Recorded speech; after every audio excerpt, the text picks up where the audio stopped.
quelques subtilités concernant la recherche sur Internet, en particulier sur la recherche d'images et la date des ressources recherchées.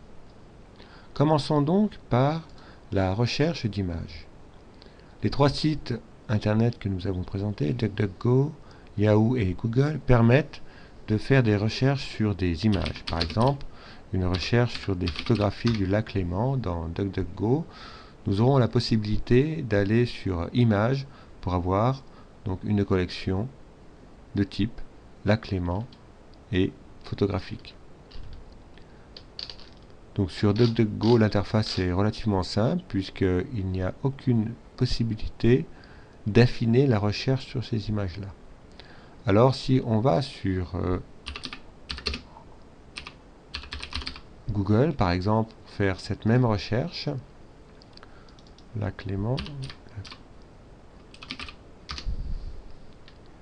donc on a ici donc le bouton image qui nous permet donc de faire cette recherche sur ces images-là. Et on a la possibilité d'affiner la recherche en allant sur outils de recherche, où là on peut donc spécifier divers attributs des images recherchées. Donc sur les tailles, couleurs, le type, la période, on verra ça plus tard, et également sur les droits d'usage, par exemple pour une réutilisation complète. Maintenant, Yahoo propose également les mêmes possibilités, présentées un peu différemment. Donc ici, on va sur Images. Donc les attributs supplémentaires que l'on peut avoir. Donc on a donc sur les tailles, papier peint, grande, moyenne, icône, donc en fait par ordre décroissant de taille, couleur, et alors plus simplement que sur Google, on a donc la possibilité de spécifier libre de droit. Alors peut-être que si on prend couleur, il y en aura. Oui, j'ai écrit là Google. Alors l'utilisation de l'attribut libre de droit est intéressant dans le cadre d'une production d'un document pédagogique à la destination des élèves par exemple, ou bien dans le cadre de la production de documents par les élèves avec des images. Donc dans ces contextes-là, on pourra avantageusement utiliser ces attributs libres de droit ou libres de droit pour une utilisation non commerciale par exemple. Le deuxième élément sur lequel je souhaitais attirer votre attention, c'est sur la date des documents.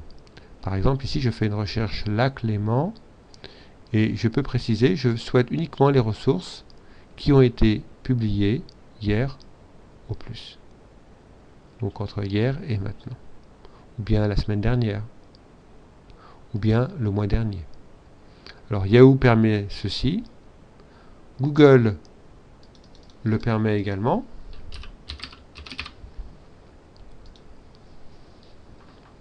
Donc on va pareil, sur Google, il faut aller sur outils de recherche, c'est pas affiché par défaut.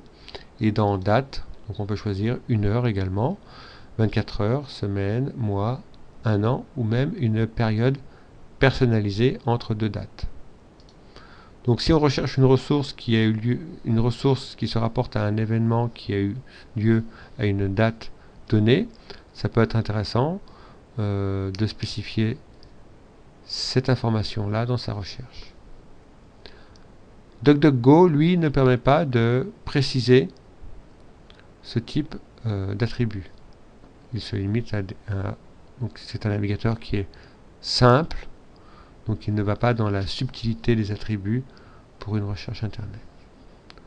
Voilà, nous pensons que ces deux éléments sur les images et les dates peuvent être fort utiles et nous vous invitons à utiliser ces attributs lorsque nécessaire.